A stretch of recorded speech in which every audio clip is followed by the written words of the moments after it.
You know what? We get a pint every week on this show to keep us here. This is the cost of us staying for that extra hour, right? You can't see it now, but it's the most disgraceful pint ever pulled by our editor Joe. Yeah. Look at that! Look at the head on those. Honestly, and you know what he tried? You know what Joe tried to tell me? He said this is the TV business, and apparently you need to have more head on the beer in order for it to show up on the screen. That's the Dutch nonsense. That's the Dutch nonsense. And I was a tennis player for Holland. I believe that more. Pints on Joe after the show, I think. But we want to hear your views. What do you think about those pints? Send it in to GBNews.com/YourSake. And I'll send them on to Joe. We will have Ask the Five as well in this hour, where we talk about everything you have asked us for the last 2 hours. But first, it's your Saturday Night News with Sophie Reaper.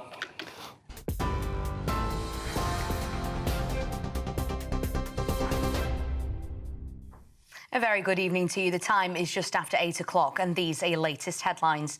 India's foreign minister has reportedly stated that Pakistan has already violated a ceasefire agreement which was made just a few hours prior, with reports from the Reuters news agency suggesting that blasts continue and projectiles are still being seen in the sky. Earlier today, it was announced that India and Pakistan had agreed to a full and immediate ceasefire, with President Donald Trump declaring the deal after a long night of talks led by the US. It was also reported that formal talks on a broader peace deal are now set to begin at what's being described as a neutral site. Elsewhere, Sir Keir Starmer says Europe and the US are calling Putin out to agree a 30-day unconditional ceasefire in Ukraine. The Prime Minister, President Zelensky and other European leaders from the so-called Coalition of the Willing held a call with Donald Trump, backing a ceasefire from Monday.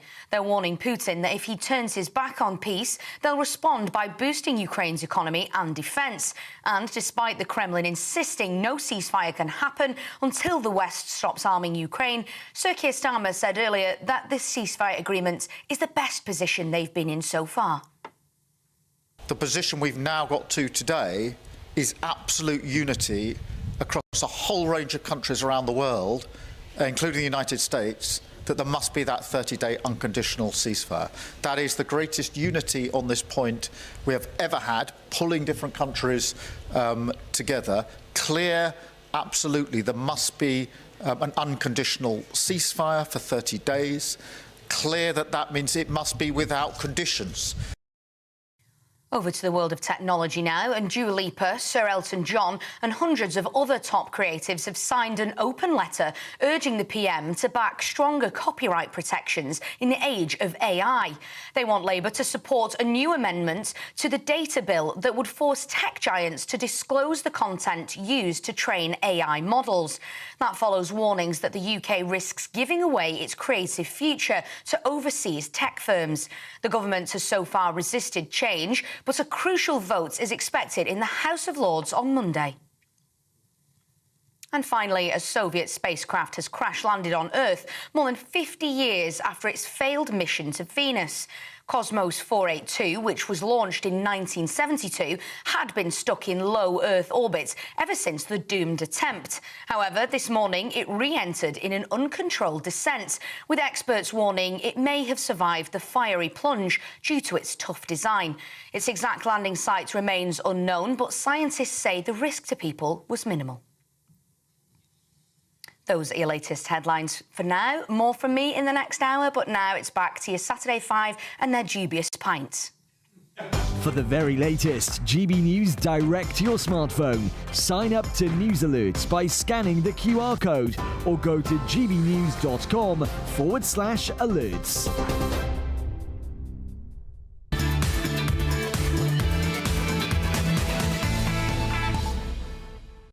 Welcome back to the Saturday 5 Extra. It's now time for our favourite part of the show, Ask the Five.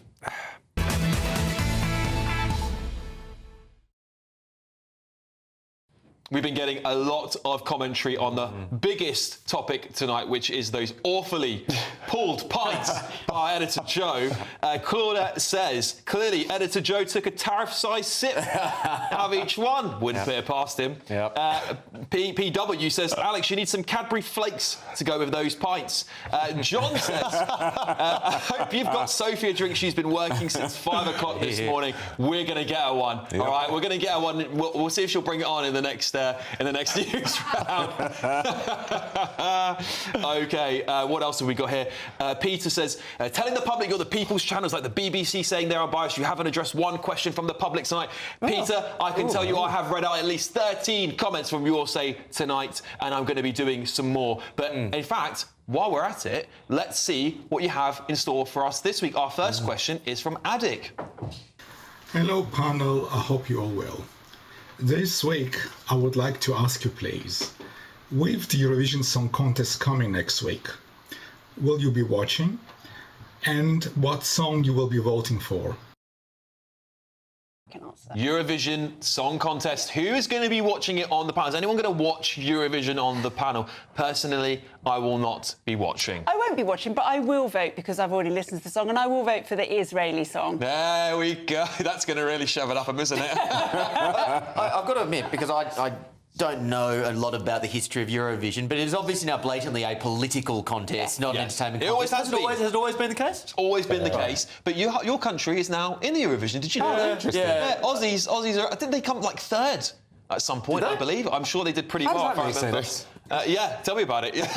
It should just be called Western Vision, shouldn't it? Yeah. And obviously, America's not included in that, maybe they should be. Do you think Israel should be included in Eurovision, Kai? Yes, of course. Good. Yeah. There we go. Yeah, no, Consensus. and, you know, I have lots of friends who will do a watch party for Eurovision. I don't follow it that closely, but it is good fun when you get into it. And one of my favourite memories from the horrible pandemic, one of the sort of good points about it was a friend of mine, in not being able to have a Eurovision party, gathered had people pretend to be different acts from throughout Eurovision's history, and we all sent videos in, and that was actually probably the best Eurovision party that I've had. It was lots of fun. Frankly. Yeah, well, we John weren't able to at that point, if you remember. Trey, John on your say here says this. Come on, I haven't watched it since it's gone all woke and pride fires. Do you think it's gone woke? Would you watch it? I'm a cool musician. I can't actually bear it. Do you know actually one of the best ones, right? Very good. Was Bucks Fizz. I know I'm showing my age, though. You got to speed it up. Does anyone remember that? There goes my cool points. But that was cool back then. That's some good music. Whereas now I'm like, no, the cool side of me can't watch that. The music's terrible. Okay, someone here says they're voting for Sweden, apparently. I don't know. There we go. Well, let's go on to our next question, because there's a question Mark asked at the very beginning of the show tonight, and I promised him I'm going to read it out, but we'll do it closer to the end of this bit. I want to see our next question from you guys. It's from David.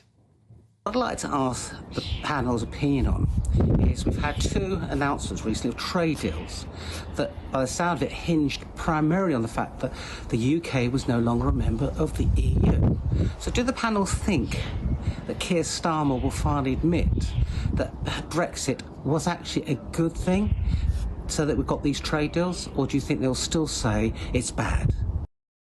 I am reminded of the Chief Secretary to the Treasury this week, who was on LBC and refused to answer whether or not he thought the US trade deal was a Brexit benefit. Well, we all know full well that we couldn't have done that deal with America had we been in the European Union. So why are they so unwilling to say it, Renee? It's really weird, actually, because Starmer has flip-flopped on everything.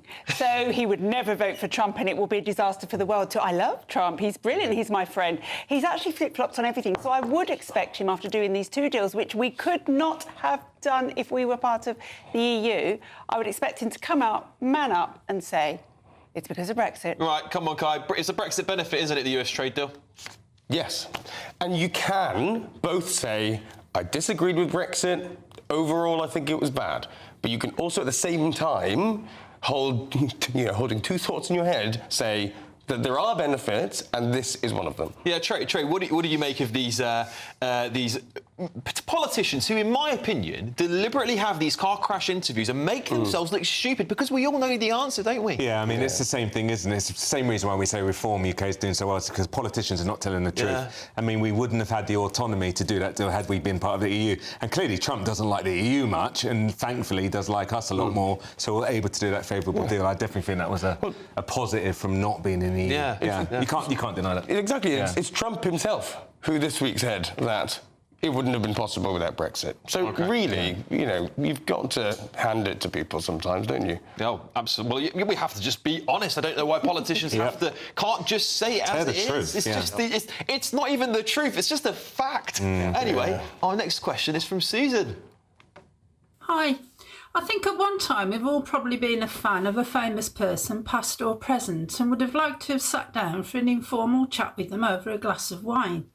Being a lifelong fan of Roxy music, my choice would be Brian Ferry.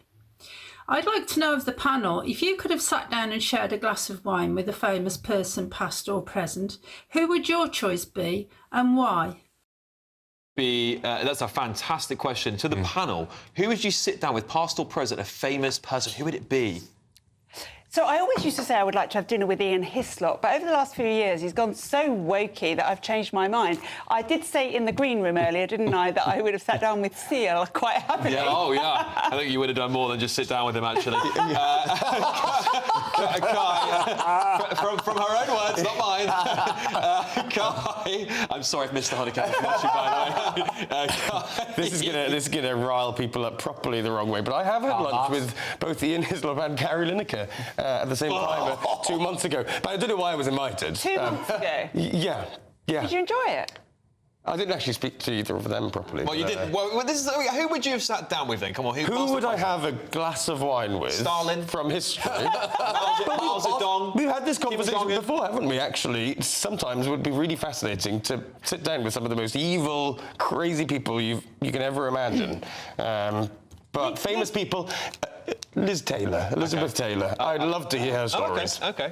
She had violet eyes. If it was someone from politics, for me, it would be Nelson Mandela, and I know not everyone sees that as a positive, but I think what I like about him, and I think we're actually now looking at that now, is how do you create a nation, a rainbow nation, where there is some sense of reconciliation and not dwelling on the past, but creating a future that goes forward. I find that quite fascinating. Interesting. For a man that spent that much time in jail, could easily have come out and just blamed and done a massacre, but instead thought, let's bring the nation together, utilise things like sports and create an identity for the country and move forward. South Africa is not great at the moment, I would never say it is, but he did something. I'm going to tell you a funny story about Nelson Mandela that was told to me by a very good friend of mine who sadly is no longer with us, Margaret McDonough. When he was released just after, she was the leader, the general manager of the Labour Party and then went on to be a baroness. She was tasked with entertaining Nelson Mandela before he went to give a speech at a conference. And she was in a room that was on the second floor. And there was a balcony, a small balcony.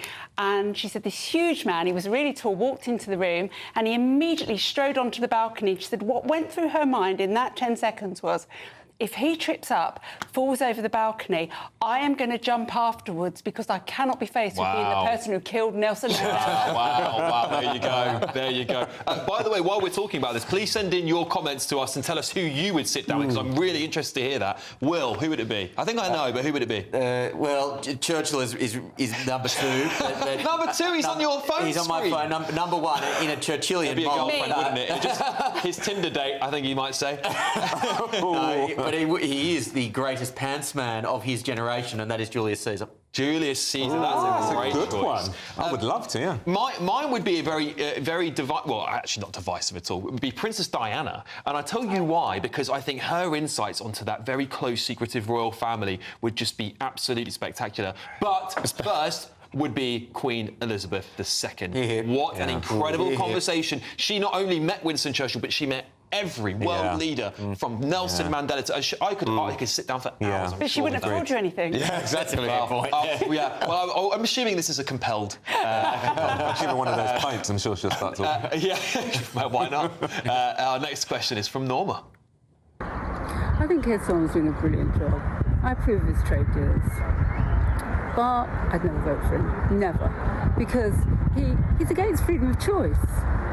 He didn't give us freedom of choice with the mRNA vaccine. He wouldn't have done. Also, he approved of lockdown. No way. Would you approve of somebody, even if they were brilliant, if you didn't approve their values? Was that she thinks that the trade deals that Keir Starmer has done was actually a brilliant thing, but she still would never buy into him because he wanted longer lockdowns, he didn't want to give anyone choice over vaccines, and that for her is a deal breaker. Yeah, this is an interesting thing because obviously, you know, being in opposition for a really long period of time, 14 years, you kind of pick up this roster of things you've been for or against, and actually when you get into government, you're held accountable for those things. Do you think Keir Starmer's been wrong about a lot of things, Guy?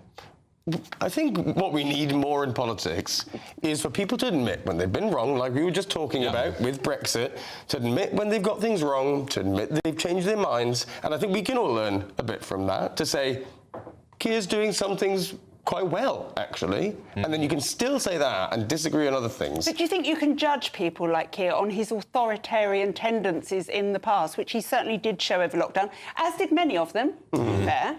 Interesting stuff. OK, I'm going to read out a couple of comments because I asked you to tell us who you'd sit down with. Cassandra said she'd like to sit down with Jesus, and so does Peter from Scarborough. Nice to hear from you. Oh, wow. They'd like to sit down with Jesus. Some have said God. Bren from Exeter says Michael Jackson. I'd love to know what made him tick. I don't think we know the real story. Rocky Rose says Les Dawson. Anyone else here? Steven says Freddie Mercury. Oh, I would love that. Freddie Mercury. John Rogers, Albert Einstein. That's a great one as well. Scarlett Evans, George Michael. He did come to mind. George Michael. I mean, brilliant artist. OK. Can I just someone say... else said here. I don't know if they said Goebbels here. I'm maybe not reading that correctly. I might be reading that question out wrong. My thing is reloading very, very quickly. Who else do we say? Anne says, if Alex was 30 years older, I'd love to have more than dinner with him. Go for the younger man.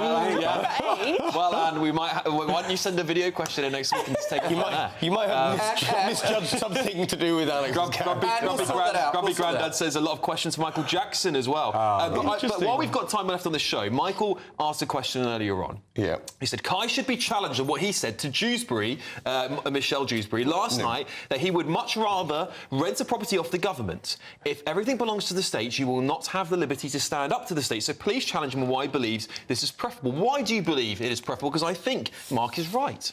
We were talking about needing to increase the allocation of social housing and building social housing in this country. And I agreed on the basis, and Renee, I hope you don't take against this, I know you're a landlord. I'm not but on the basis that many... I am. Especially in London and our big urban centres, lots of landlords are taking the mick.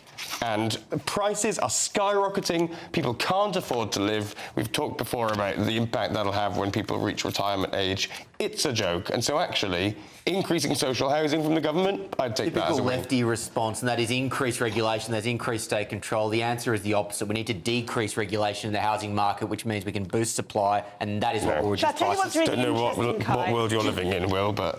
Reality. Kai, I'm not a landlord anymore because I got out after 20 months of a rogue tenant who never paid me and smashed the place up. My other half is going through the same thing. Through the courts, it takes that long. My best friend has been through the same thing. We will all have sold our properties by the end of this year. That's what's pushing up rents, Kai, that this government are chasing small landlords out of the market. Absolutely, here, that's so true. And, you know, you got landlords like me, you know, after Liz Truss debacle and all the interest rates went up, I didn't pass it on to my tenants. There's lots of great landlords. It's almost like the politics of jealousy, a little bit like all landlords are bad or greedy. They're just like what Renee just described. It's very challenging. The laws are getting harder and harder, way much more in favour of a lot of tenants. And us good landlords, now bad ones, but us good ones have been unfairly penalised. Yeah, I like how we're now getting stuck into Kai, not just what he says on this show, but what he says on the show. That's why we had the thanks. I mean, it was lucky that Kai even got on that show. I had to put a very good word in for him because, you know...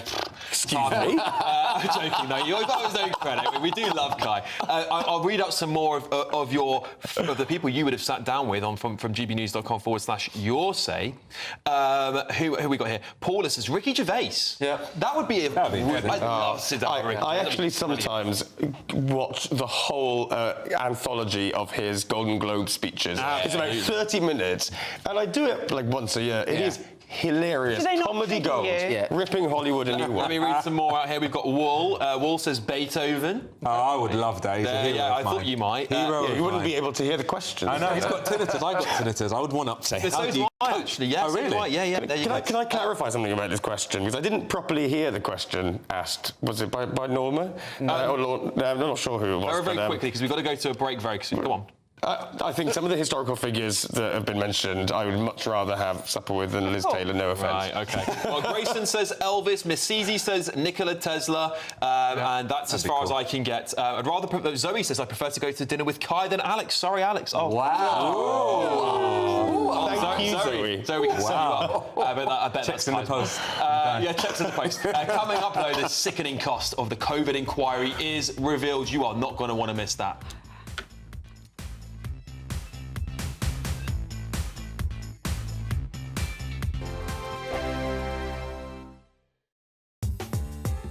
I'm Christopher Hope. From pop stars to politicians, I'll interview anybody in a pub who's got a political opinion. Join me every Friday on Spotify, Apple Podcasts, YouTube or gbnews.com, or wherever you get your podcasts. This is GB News, the People's Channel. GB News Breakfast, every day from 6 a.m. From a PETA point of view, I see you guys are in the newspapers today, PETA, and it's about the definition of a rat. Have you seen this story? Yeah, I have indeed. And, rats are individuals. And of course, we want everyone to respect all animals. But one point I would like to raise is that, we mention animals who are going extinct. There are over 2,000 species right now that are on the endangered list. Rats and there are won't be one thousands of them. more. Well, rats are important as well, but we're here to talk about, the dire wolves. And it's important to point out that we need to think about what's going to happen to these animals once they're released back into the wild, because this is really complicated. Yes, and we need to remember that humans don't have a good track record of our treatment of wolves. Thousands are being culled as we speak due to perceived overpopulation problems. So why are scientists trying to bring back more of these animals when their cousins are being blasted out of their homes? It doesn't make sense, and we need to focus our efforts on protecting animals that are already here. I get that. Just to say, a rat, according to the Cambridge Dictionary, is a small rodent. The noun can mean also an unpleasant person who deceives others or is not loyal. And you guys think that's unfair to rats, and you want it redesignated and redescribed. And I don't know if James Cagney would appreciate with you, because I think when he was going, "You dirty rat, you dirty rat," I don't think that he was really wanting anybody kind or nice coming to him or whatever, but that's historic film. Well, look, this is a completely friendly request, and we want to encourage everyone to respect all animals. Rats are lovely creatures, they're intelligent, and they're actually very clean. So, this was a friendly request to the Oxford Dictionary, just to right a simple wrong. Okay. GB News, the People's Channel. In the GB Newsroom, we bring you the news as it happens. With our team of dedicated journalists across the UK, we're ready to keep you up to date with what's happening every half an hour, every single day. Bulletins here on GB News, the People's Channel, Britain's news channel. Headliners on GB News 11 p.m. every night. It's got 3 top comedians going through the next day's newspapers so you don't have to read them, which is great. That's a good point. He's lying. Maybe he's not lying. That's Headliners every night from 11 p.m. and 5 a.m. as well on GB News, Britain's news channel.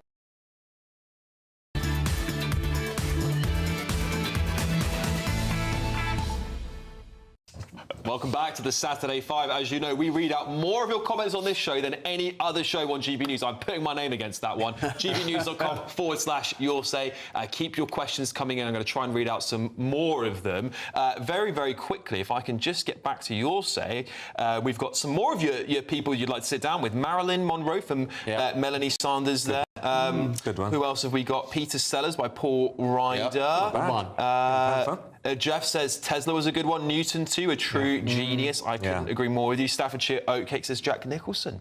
Brilliant stuff. That'd be a great one. You don't think about this until you actually listen to the public. This is why we love your say. Okay, but now the jaw-dropping cost of the UK COVID inquiry has finally been revealed this evening. So hold your breath. It's now set to cost a staggering £227 million, making it the most expensive statutory inquiry in British history, both in total spend and average daily cost. Get this, it was only supposed to cost £156 million. Only. That estimate ballooned to £196 million by May 2024, then £208 million by November, and now we've hit £227 million. What a rip-off. To discuss this, I'm pleased to welcome the head of campaigns for the Taxpayers Alliance, Elliot Keck. Elliot, thank you so much for joining us tonight.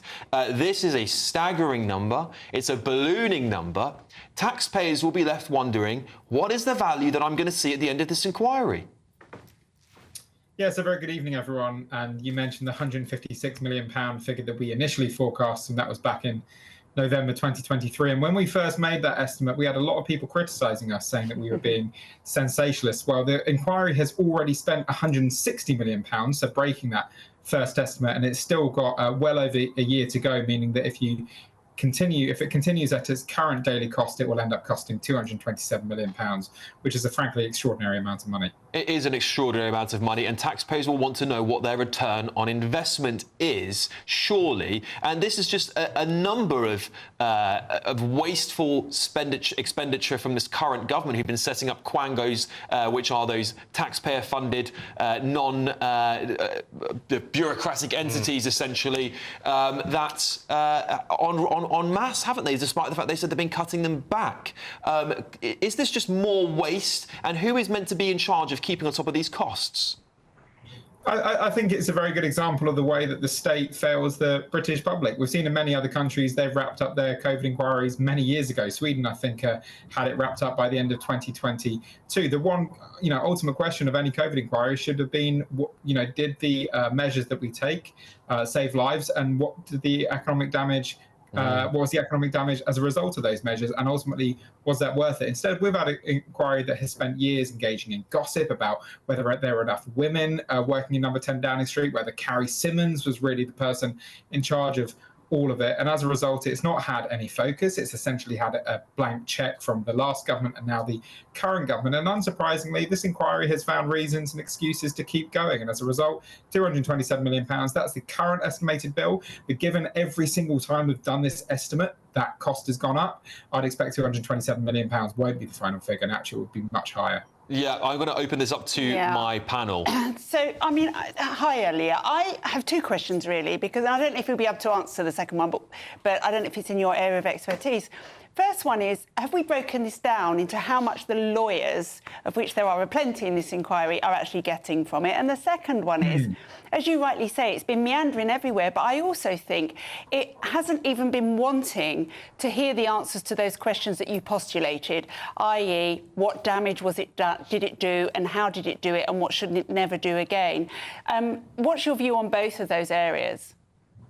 Well, so on the first one, I'm afraid to say I'm going to disappoint the British public by saying that the costs that we've estimated are just the costs to the inquiry itself. So we have excluded costs, for example, to the government of preparing witnesses and preparing evidence. So there's actually, £227 million is just the amount of money that the inquiry itself is going to spend. The government will have spent way, way more. And on the second question, listen, this is the ultimate question. Were the lockdowns worth it? Did it save enough lives given the economic damage that it did? Or should we have, taken the approach that, for example, Sweden did, which ultimately locked down it was a far more lighter form of social restrictions. And of course, actually, its death rate was much, much below ours. And that's the key question. And that's a question that so far, in my opinion, the inquiry has not properly grappled with. Exactly. Yeah, it seems to me that the COVID inquiry, as you said, Elliot, has really focused on this sort of spats between government ministers, which we saw play out in the press.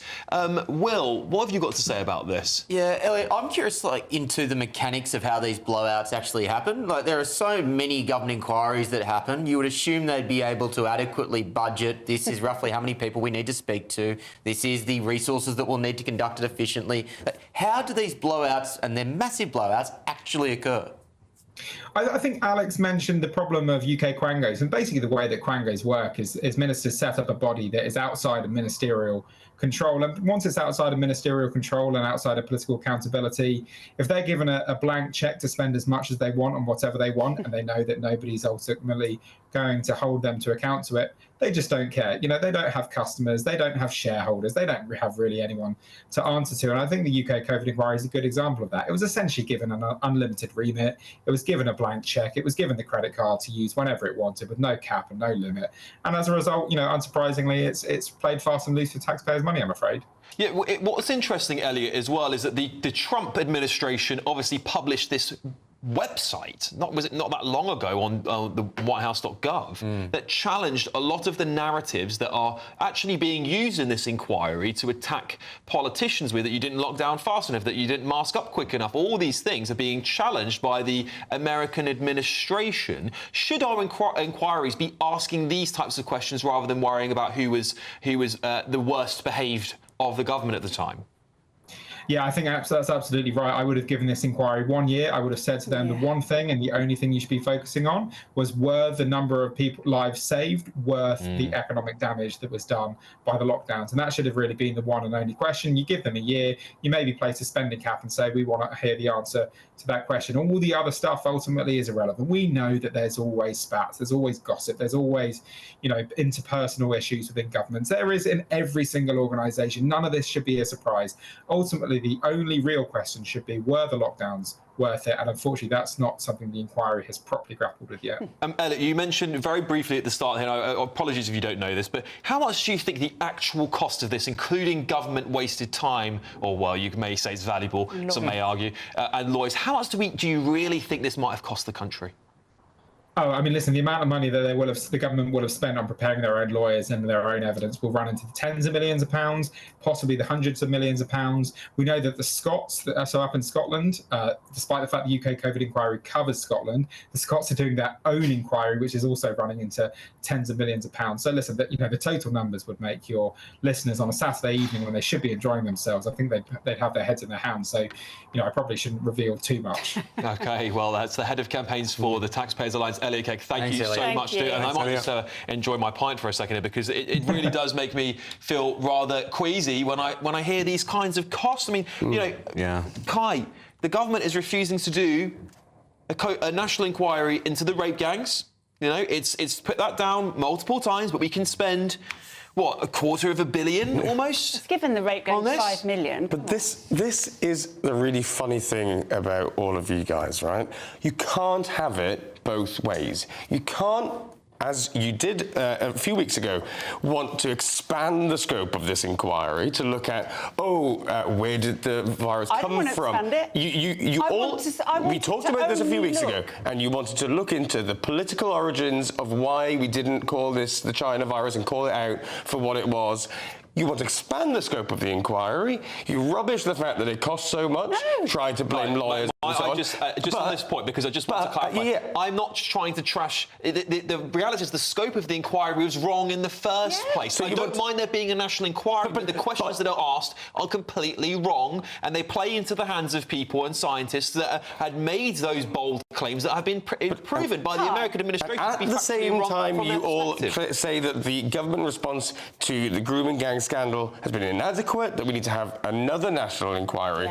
But you're angry about the cost of this one. You can't have it both ways. You have to decide which way you want. Do not put words into my mouth. I would never want to expand this mammoth waste of time. I would want to scrap it and just ask a few simple questions that it isn't answering. Do not misquote me. I've never said expand it. Right, OK. Troy, what do you make of all this crazy? I just think, as someone who lost my brother to COVID, I just think it's almost another mockery, isn't it? Yes, we're all locked down. We all went through the sort of mental health crisis that we had to go through. Someone like me, obviously not just losing my brother. My mum and dad had COVID, we had COVID, trying to keep them alive at their age. And I think it's almost a mockery, because out of this inquiry, what's going to happen? If it's going to change anything, it's going to roll. Was bad. Boris Johnson was bad. I mean, they lied to us. They're having parties. We're at home. We're locked down. Should China pay for the inquiry? Yes, they should, but they won't. OK, well, there you go. Up next, Kai will explain his obsession with beavers. Funny on that one. Don't go anywhere.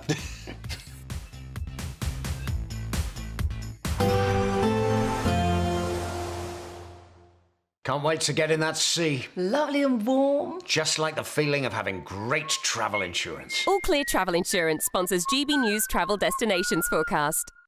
An unsettled spell across central parts of Europe, the potential to see some quite heavy thunderstorms, but elsewhere it should be mostly dry. Plenty of sunshine, bar the odd shower across parts of Greece, but Croatia, Montenegro, plenty of sunshine here. But as we shift our way further west, some heavy thunderstorms possible, particularly across northwestern parts of Spain, southern parts of France, but elsewhere across Spain and Portugal, Madeira and also Tenerife, largely dry with sunny spells and feeling warm in the sunshine too.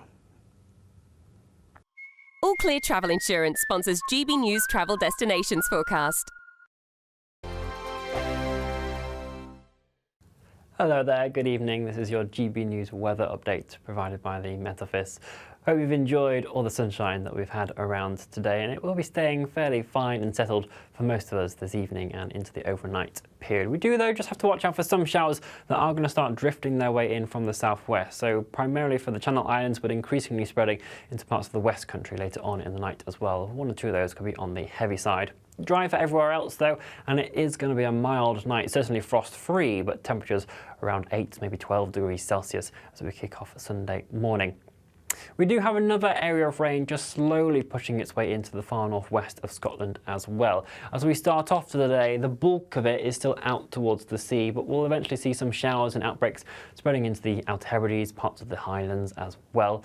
Generally dry, though, for the rest of Scotland, Northern England and into Northern Ireland as well. For Northern Ireland, though, there will be some showers cropping up later on in the day, as this area of showers across the southwest will also continue its journey northward, so gradually spreading into southern areas of Wales into the afternoon as well.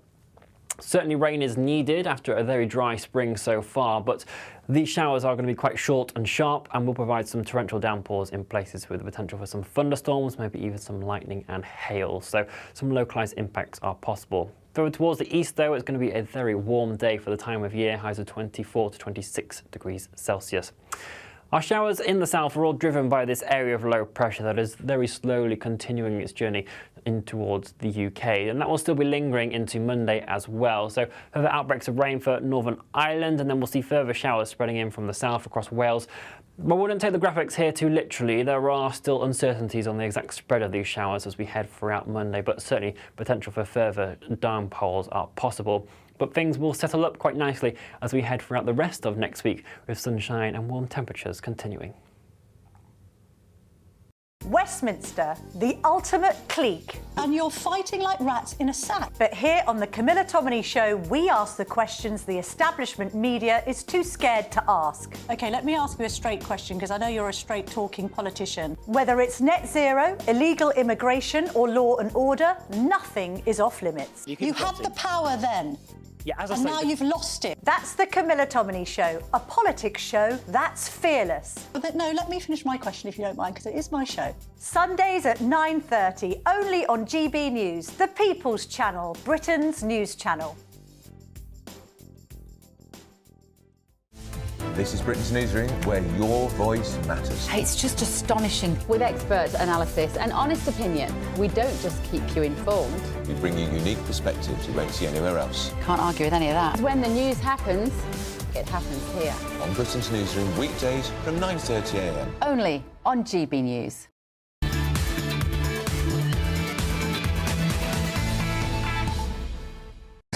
Welcome back to the Saturday 5 action. These drinks are really hitting the panel tonight, I'm telling you. Whatever Joe put in them is it's really paying off for the show. Yeah, just a very, make a difference. A very few quick comments, because again, we are the show that reads out the most. Peter from Scarborough says, why do the government employ unelected people to deal with national issues? To avoid the blame, he claims. A fan of Renee's here. Renee Dutch Sorts says, COVID hasn't cost enough yet. We need to spaff loads more on it. Don't know whether they're being sarcastic. Lucia says, reparations from China are needed. We'll also, PW says here, I bet Kai has never been near a beaver. Well, we'll find out from that in just a second. What outrageous slander. What makes you think that? Well, this is our favourite time of the show, because it's now time for High Five, where we discuss our favourite moments from the past week. Will, what have you got for us? Good question. What do I have for us? Yes, no, I do remember. He's just reading my auto cue now. He doesn't actually know. There is no... There was a comment that you did down that pint way too quick. Can you show the audience your glass, actually? Well, in fairness, yeah, it was only a half pint, given the terrible pour. There is no channel, I would argue, in the world that is more supportive of caravan culture than GB News. Certainly no channel in the United Kingdom that's more supportive of the full birth British caravan culture. Jeez, that's a cracking machine. You can scan that QR code to get involved. Can you imagine the types of holidays you could have with that machine? It is wonderful. Don't forget to go to gbnews.com/holidays whatever it is to scan the QR code. Yeah, scan the QR code. But anyway, that is a long segue to say that we are supportive of people who are embracing British caravan culture. And Danny Dyer, ex-EastEnders star, is doing that. He's invested a bit of money in a caravan park in the UK. He's doing it with his daughter. He's been seen mowing the lawns. He's been seen cleaning up. And they said they love the lifestyle and they're trying to bring back the great British caravan holiday. What a wonderful, I've always liked Danny Dyer, so now I like him even more. But it's interesting because caravan holidays have gone up since COVID. Staycations are becoming a bigger thing, aren't they? Since COVID and since GB News, continued support of the tradition. I don't know how it would be for you, Will, having caravan up Australia, I guess, or caravanning up the British Isles might be a little less exotic. Have you ever been in a caravan before? Have you ever I gone on have, holiday actually. once? I quite like that, actually, taking sort of a bit of comfort. I prefer that to a tent, to be honest. Yeah, I would. I'm not one for tents and spiders and damp. Well, you might. So my parents, 3 years ago, who'd been teachers all their lives, sold their house, moved to France, bought a glamping site. To get away from you. Nice. To get away from me.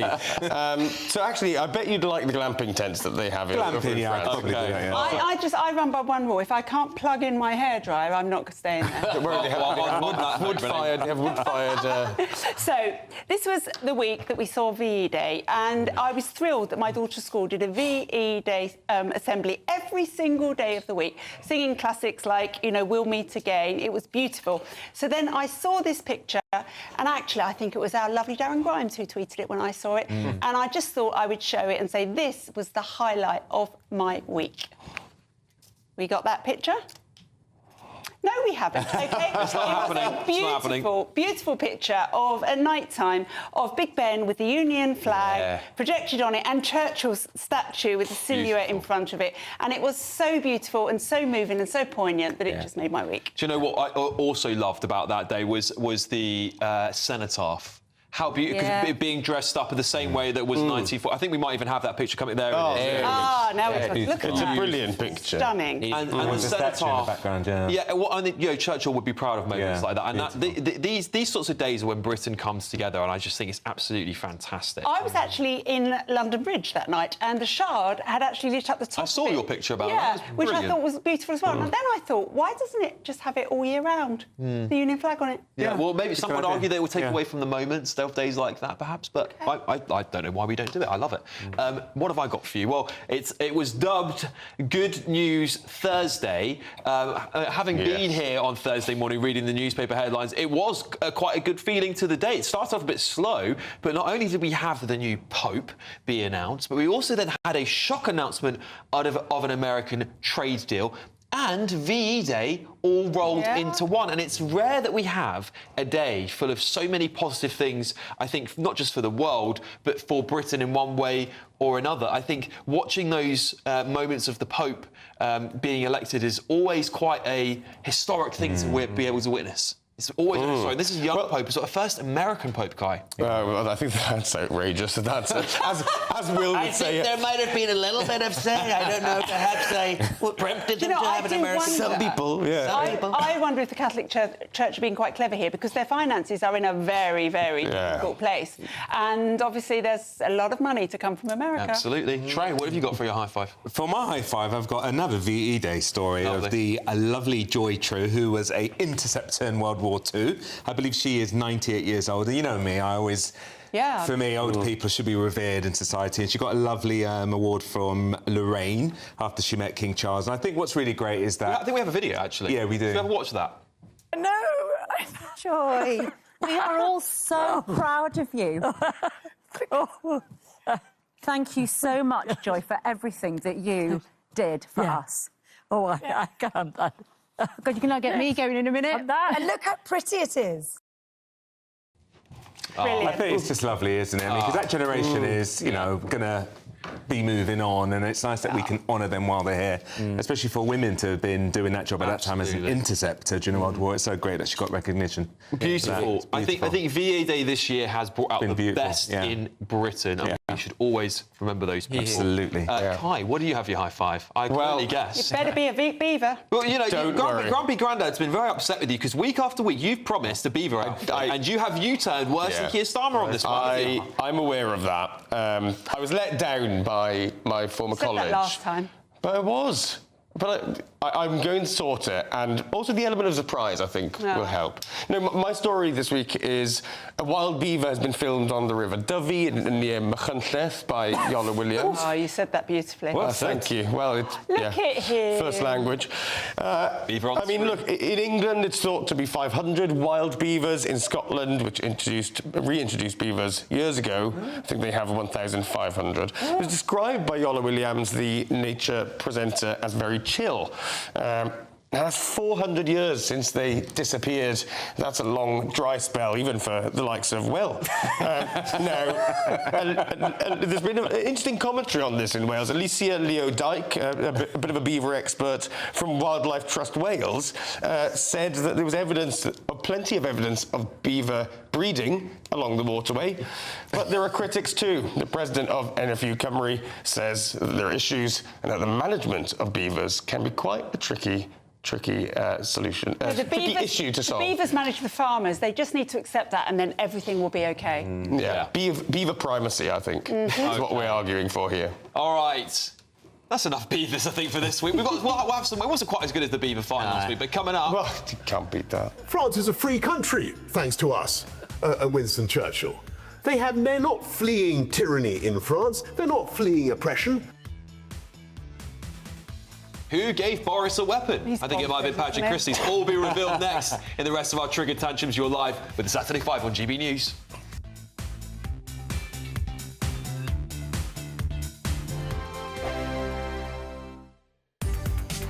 From the school run to the home run, watch a new show for all of Britain. He can say whatever he wants. A straight-talking show where all voices are heard.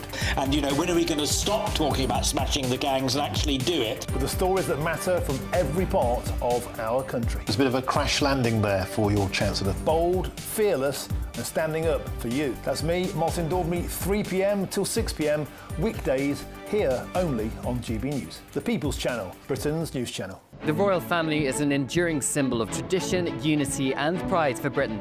At GB News, we celebrate what makes this country great. In our new royal newsletter series, you can join me, Cameron Walker, for Inside the Palace, an exclusive look every week that takes you beyond the gates and brings you the very latest from those at the heart of the monarchy. Never miss a royal moment again. Sign up now. Go to gbnews.com/royal newsletter and get the latest straight to your inbox. It's Patrick Christie's Tonight, and here we do things differently. It's explaining the absolute madness of this, doesn't it? It's explosive. I mean, this is very good. It's lively. 850. Your government sat there, Sean, and it did nothing. It's controversial. And the Middle East has been in turmoil since before I was born. It's everything you need to kickstart your evening. Everyone's had their Weetabix tonight. I love to see it. That's Patrick Christie's Tonight, weeknights from 9 p.m. Only on GB News, the People's Channel, Britain's news channel.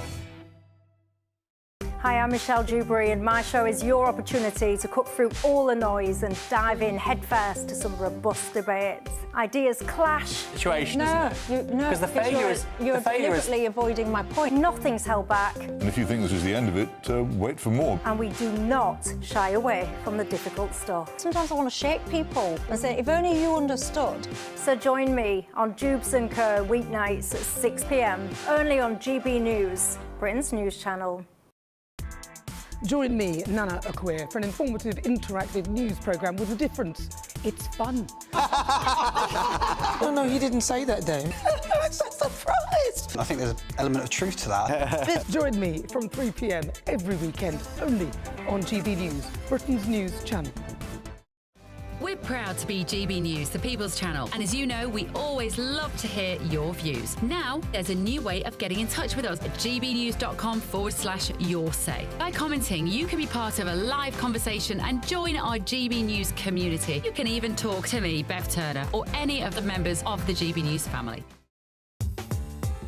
I'm Christopher Hope. From pop stars to politicians, I'll interview anybody in a pub who's got a political opinion. Join me every Friday on Spotify, Apple Podcasts, YouTube or gbnews.com, or wherever you get your podcasts.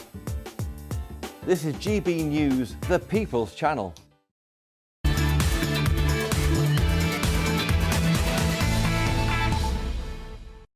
Welcome back to the Saturday 5 Extra, everybody. It's our other... I keep saying it's our favourite part of the show because we love all of it. Everything's I've got to actually brilliant. make my mind up on my favourite part of the show. I think people should know that a lot of work goes into finding these trigger tantrums We and have high fives. We and everything. scroll the internet to find these for you all week long, so we hope you enjoy it. OK, let's find out our next trigger tantrum. That's from Trey.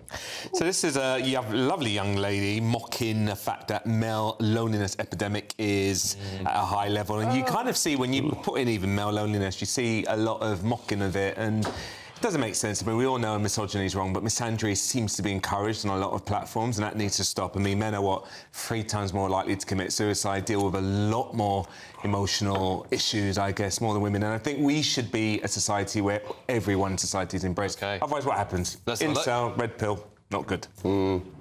Wait, I'm so confused. If the male loneliness epidemic is a thing, then why don't you guys all get together and hang out with each other? Like, you could form a support group of all the lonely males in your area and then maybe meet up once a week or twice a month and you guys all go out to lunch together and you become besties. Yeah, it's just this is typical of the Be Kind left, isn't it? It's all very good and well to talk about, women's issues, and we must take it seriously. When it comes to men's issues, we just don't take it seriously, do we? Do we, Trey? 15 men a day commit suicide in the UK. It's hard. I didn't believe that figure when I saw it. I had to look it up. It's so sad. And that's someone's uncle, someone's father, someone's brother, someone's son. Like, why do we mock it? Totally. All life should be sacred. Kai, what have you got for us? What do I have for you? Continuing on my thread of weird and wonderful animals, we've got a video of Boris Johnson appearing this week. Let's take a look. France is a free country, thanks to us, Winston Churchill. They're not fleeing tyranny in France. They're not fleeing oppression. They're fleeing one of the richest countries on earth to come to us, an even more successful country. And it's ridiculous. They have no reason to come here like that. And we should get back to the Rwanda scheme. Has he watched the news recently to go as Boris Johnson of the Boris wave and talk about immigration on national television is a joke too far. Can I blow the trumpet of the channel? Because that is genius production, putting him in that particular setting. You can imagine Boris when that pitch was made. We're going to put you in a war room, we're going to give you a big stick, and we're going to put you, in front of the war table planning battle. Yeah. Something tells me it might have been Boris Day did. Yeah, probably. I don't know. Especially the stick. I don't think one of our producers would have said, yeah, go on, take that big stick, Boris, whack it around. I reckon he just saw that. It looked like a croquet putt or something, didn't it? But the thing is, he's completely bonkers and he's eccentric, but it is actually that eccentricity that people love because he's real. I agree, and that's the kind of thing that would have done him so well a few years ago. But these days, I think people are sick and tired. I absolutely agree. I think people are done because a lot of the damage that was caused in this country was caused while he was there. Yep. And I think that whole kind of, lovable Boris is gone because what have you done? People actually want real results. Well, there was a poll that came out this week that said that a lot of Reform voters, or at least a small percentage of them, would consider going back to the Tories if Boris was leader. Now, I find it difficult to believe because I still don't think that many of those people forgive Boris for what he did, particularly in the Red Wall. Good, interesting question, actually. Will, do you think Boris would still be Prime Minister had he gone up against Keir Starmer in the last election, not Rishi Sunak? Yes. Yeah. I think he might have been too, actually. I do. Because I think that household name does still have power to it. I think it would have been a very reduced majority, but I think people were done with that sort of ridiculous out there character that Boris represented. I think people were done with that, and actually what people needed then, and I think we need now, is a bit of stability, some sense. OK. Well, listen, thank you all so much for joining us tonight. We love reading out your questions on Your Say, and we love you joining us for this brilliant show. Thank you to Will, Renee, Trey and Kai, as usual. Hopefully we'll see you all next week. Will's on holiday, but up next, someone who's not on holiday for a change, it's Ben Leo. Very good. Very good, Alex. Yes, great show. Big 2 hours coming up tonight. Reform UK, of course, today in the Daily Mail outlining their manifesto, I guess, for the years ahead. Zia Youssef, the Reform chairman, will be with me live. And breaking in the last hour or so, an absolutely insane story. A retired special constable was arrested and detained over social media posts warning about anti-Semitism in Britain, and the coppers scrutinised his Brexity books. More to come in just a tick. First, though, your weather.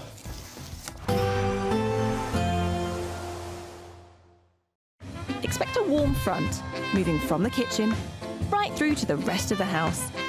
Boxed boilers, sponsors of weather on GB News. Hello there, good evening. This is your GB News weather update provided by the Met Office. Hope you've enjoyed all the sunshine that we've had around today, and it will be staying fairly fine and settled for most of us this evening and into the overnight period. We do, though, just have to watch out for some showers that are going to start drifting their way in from the southwest, so primarily for the Channel Islands, but increasingly spreading into parts of the West Country later on in the night as well. One or two of those could be on the heavy side. Dry for everywhere else, though, and it is going to be a mild night, certainly frost-free, but temperatures around 8, maybe 12 degrees Celsius as we kick off Sunday morning. We do have another area of rain just slowly pushing its way into the far northwest of Scotland as well. As we start off today, the bulk of it is still out towards the sea, but we'll eventually see some showers and outbreaks spreading into the Outer Hebrides, parts of the Highlands as well. Generally dry, though, for the rest of Scotland, Northern England and into Northern Ireland as well. For Northern Ireland, though, there will be some showers cropping up later on in the day, as this area of showers across the southwest will also continue its journey northward, so gradually spreading into southern areas of Wales into the afternoon as well. Certainly rain is needed after a very dry spring so far, but these showers are going to be quite short and sharp and will provide some torrential downpours in places with the potential for some thunderstorms, maybe even some lightning and hail, so some localised impacts are possible. Further towards the east, though, it's going to be a very warm day for the time of year, highs of 24 to 26 degrees Celsius. Our showers in the south are all driven by this area of low pressure that is very slowly continuing its journey in towards the UK, and that will still be lingering into Monday as well. So further outbreaks of rain for Northern Ireland, and then we'll see further showers spreading in from the south across Wales. But I wouldn't take the graphics here too literally. There are still uncertainties on the exact spread of these showers as we head throughout Monday, but certainly potential for further downpours are possible. But things will settle up quite nicely as we head throughout the rest of next week with sunshine and warm temperatures continuing. Expect a warm front, moving from the kitchen right through to the rest of the house. Boxed boilers, sponsors of weather on GB News. You could be the next big winner.